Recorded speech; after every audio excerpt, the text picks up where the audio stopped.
Friends, നമസ്കാരം. പൂർണ്ണയിലേക്ക് എല്ലാവർക്കും വീണ്ടും സ്വാഗതം. ഇന്ന് ഞാൻ നിങ്ങളുടെ മുന്നിൽ വന്നിരിക്കുന്നത് ഒരു top and bottom set present ചെയ്യാൻ വേണ്ടിയാണ്. ടോപ്പിന്റെ പ്രത്യേകത, ഇത് വത്തിക്കാൻ കോട്ടണിലാണ് വന്നിരിക്കുന്നത്. ഇത് ഫ്ലോറൽ പ്രിന്റിൽ വിത്ത് ലൈനിങ്ങോടുകൂടിയാണ് ഇത് വന്നിരിക്കുന്നത്. ഇതിന്റെ മറ്റൊരു പ്രത്യേകത എന്ന് പറയുന്നത് നെക്ക് തന്നെയാണ്. വി നെക്ക് മോഡലിൽ സ്ട്രൈപ്ഡ് ട്രിം മോഡലാണ് ഇത് വന്നിരിക്കുന്നത്.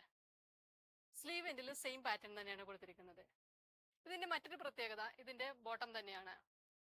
സോഫ്റ്റ് കോട്ടണിൽ വിത്ത് പോക്കറ്റോടുകൂടിയാണ് സെമി പലാസോ മോഡലാണ് വന്നിരിക്കുന്നത്. ഇതിന് നെക്സ്റ്റ് കളർ എന്ന് പറയുന്നത് മസ്റ്റാർഡ് യെല്ലോ ആണ്. പാറ്റേൺ എല്ലാം സെയിം തന്നെയാണ്. Bottom plain. ഇത് നമ്മൾക്കൊരു ഓഫീസ് വിയർ ആയിട്ടും ഒരു ഫംഗ്ഷൻ വിയർ ആയിട്ടും ഒക്കെ നമുക്ക് യൂസ് ചെയ്യാം. ഇത് നമ്മൾക്ക് ഒരു സ്റ്റൈലിഷ് ആൻഡ് എലഗന്റ് ലുക്ക് നൽകും. പ്രോഡക്റ്റ് ഇഷ്ടപ്പെട്ടവർ താഴെ കാണുന്ന വാട്സപ്പ് നമ്പറിൽ കോൺടാക്ട് ചെയ്യുക. നിങ്ങളുടെ സപ്പോർട്ടാണ് പൂർണ്ണയുടെ വിജയം. സബ്സ്ക്രൈബ് ചെയ്യാത്തവർ സബ്സ്ക്രൈബ് ചെയ്യുക, ഷെയർ ചെയ്യുക, ലൈക്ക് ചെയ്യുക, കമന്റ് ചെയ്യുക. താങ്ക്